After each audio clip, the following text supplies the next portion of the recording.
Well, according to a new Market Watch economics report, inflation has hit a 13-year high. In April, it hit 4.2%, up from a 1.4% rate at the beginning of 2021. Experts argue that the surge is only a temporary consequence of a reopening economy, but it's still enough to cause alarm. Democratic strategist and council member at large from Montgomery County, Maryland, Will Jawando, and senior policy analyst at the Independent Women's Forum, Patrice Onwuka, join us now to discuss. Welcome to you both. Thank you. Thanks. Will, how much alarm are you seeing among your colleagues in the Democratic world, given that people did expect that there would be price upticks as the economy reopened? Are people forgetting that they expected that and starting to panic, or is that memory helping them to absorb this information? Yeah, I would say, cautiously optimistic that what we thought was going to happen is happening. It's, look, in the 24-hour news cycle and day to day, it's easy to forget that this was forecast. And also that forecasts are never exactly right. But you did expect to see this. You'll see some normalization because of the pandemic. They'll kind of come down a little bit. And I think the Fed is watching it really closely. I've talked to some folks that are in this world over the last week or so. Just because the issue is when you have things getting tighter and prices going up, and when you have the issues in the economy, a lot of job openings, not a lot of people wanting to go back, especially these service jobs. You just have this mix of factors that makes people have angst and they can't afford things. The stimulus is running out. We're dealing with unemployment insurance issues here in Maryland, or backlogs, people not getting their pay. So there's a whole lot of cross-cutting factors. But I think on the macroeconomic level, this was expected. The Fed's watching it. At some point in the next year or so, they'll adjust interest rates if it gets out of control. But I think most people are saying, as they say it across the pond, stay calm, right?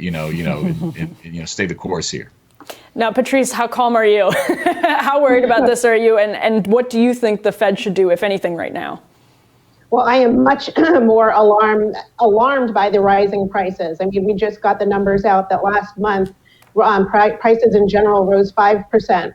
This is faster than expected. It is higher than a year ago, and it's almost at a 10-year high, the biggest month-over-month gain. So there is something going on. And it is not just the prices of kind of those materials like the soybeans and the steel and lumber prices, which obviously drive things like housing prices higher, but it's also those kitchen table prices. People are going to the supermarket. I buy at least 4 gallons of milk for my babies every week, and seeing the price of milk, bread, gas spiking, this is hitting the household budget. It's putting a lot of pressure on it. And I think this is going to continue to put pressure, political pressure, obviously on the Democratic Party and the Democratic president right now, who has lots of crises, lots of fires that he's trying to put out. But it's undermining this idea that, everything is okay and that the economy is able to rebound as it needs to. And I love that Will touched on unemployment benefits, because this is in part one of the big drivers behind these rising prices.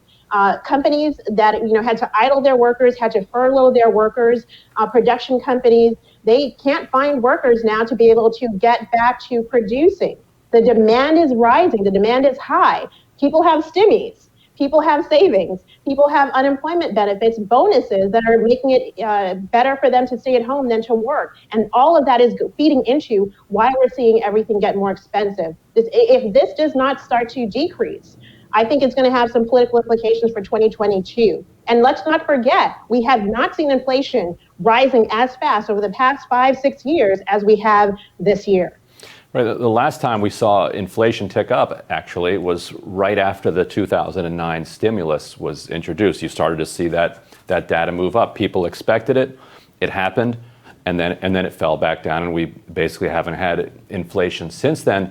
What's different this time, and if you talk to kind of economists who are in the Democratic world, they point out that there is not a labor movement like there was in the 1970s and 80s, when you had oil price shocks and other things that pushed up prices in the 70s, because 1/3 of workers were in labor unions, and they had these cost of living agreements in their contracts, those price upticks then filtered directly into these contracts. And so those contracts then kept the prices high. They couldn't filter back out of the system whenever the oil price shock was gone or whatever backlog had caused the commodity price had eased its way out. Now, it's not a good thing that we don't have labor concentration and that only 6% of roughly private workers are in unions. But what it means is that these temporary spikes that are coming from the reopening of the economy and from the stimulus, and we know that's where it's coming from, aren't going to be kind of stuck into the economy because they'll just filter right back out once those things are unclogged. Will, is that more or less what you've been hearing from Democratic policymakers? Yes, I mean that's the idea. I mean that look, you've got as I said, you have all these cross currents, and you have. Let's not forget, we're in the moment where we're rethinking in some, and I would be in this category, I think we need to kind of reshape what the future of work looks like and how we work and where we work and the benefits that we accrue and allow people to have as far as paid leave and the like. And I fought really hard even through the pandemic to make sure that our cost of living adjustments stayed for our workers, our bus drivers and our sanitation workers and others who are out there risking their lives, and our police and fire.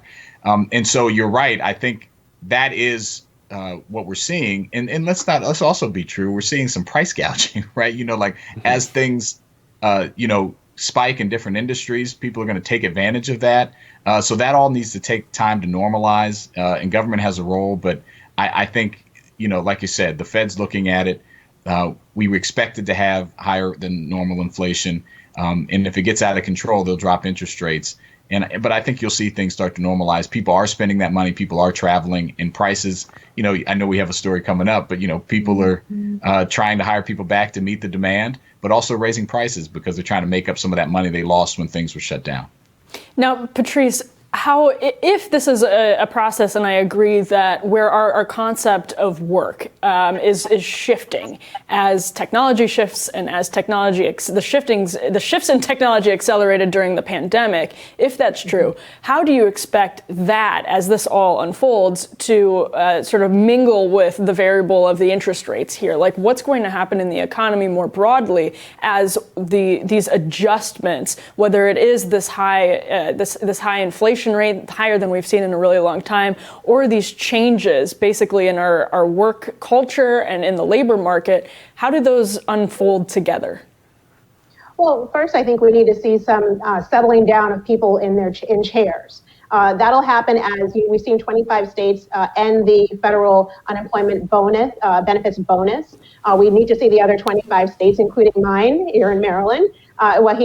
Governor Hogan was the 25th governor to do so, but we need to see the other 25 states end those. When we see people come back to the labor force and start to take those jobs that are unfilled, 9.3 million right now, then I think we'll have a better sense of where we are in the economy. Now, to your point about automation, or better yet, to the point about the change of work and how people are, working remotely, looking more for flexibility in their jobs, I think that starts to get priced in as employers think through things like real estate. Do they need a full office with, hundreds of offices or multiple levels in the same commercial building? We start to see, I think there'll be some price changes in the real estate market. We'll start to see changes in housing prices as people figure, okay, I could actually work remotely now full time. Maybe I'm going to make my move out of the state or out of the city permanent. I think in the long run, you will see that there's not just turnover in the economy, but also suburban areas start to become more of hubs to workers. And so it's no longer just everybody bum rushing these cities and driving the cost of living in cities higher and prices in cities higher and all of that. I think you'll see it much more spread out across the country. I'm excited, though, about it, because I do think we've seen now, employers have seen workers can get a lot done. They can get a lot done outside of the traditional 9-to-5 job, and that we don't have to have all 9-to-5 jobs and all, frankly, unionized jobs. People want flexibility more than necessarily they want a union boss negotiating the wages that is best for a collective group rather than for their individual needs and their the flexibility that they need. Right, but Will, we also know that what's really driving this is that these investment firms like Blackstone are going around and buying up every house that they can find and paying 20 to 30% over asking. They come in with cash, and then they rent it out, or they sit on it, and it's costing an entire generation the ability to own a home and to grow wealth. I think at the federal level, you should just legislate that, you know what, investment firms can't own all of these single family homes. This is terrible. We can't do this. But at a local level, what could Montgomery County do to disadvantage a company like Blackstone, who's coming in and trying to compete with regular homeowners, either through tax policy or other regulatory policy? As of right now, they are advantaged against homeowners because of their ability to come in with just a straight cash offer. What could you do to either level the playing field or make it very difficult for Blackstone in Montgomery County? Yeah, it's an interesting question. It's funny. I get calls almost every other day by some investor saying, "Hey, are you looking to sell your home, or are you looking to, we're a group that does this and that." And I've almost started to just screen the calls, and that's happening across. We're having a housing boom right now. These crazy escalations where people who are just trying to buy homes, you're going for 100, 200,000 over asking price. It's a feeding frenzy. And so I am looking, as a member of the Planning, Housing, Economic Development Committee, what can we do to disincentivize those types of speculation? But it's really tough in the current environment. There's a lot of federal and state policy involved as well. And so I'm not exactly sure what our authority is going to be. I'm looking into it. It's funny you bring it up because I was just having a conversation about this yesterday.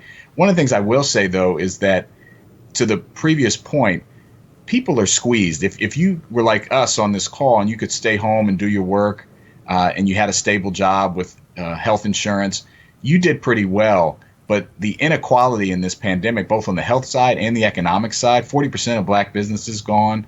Go down the list of people who had to go in and take the bus were still taking the bus. We did a study. Bus ridership didn't drop for people who were required to go in and be frontline workers.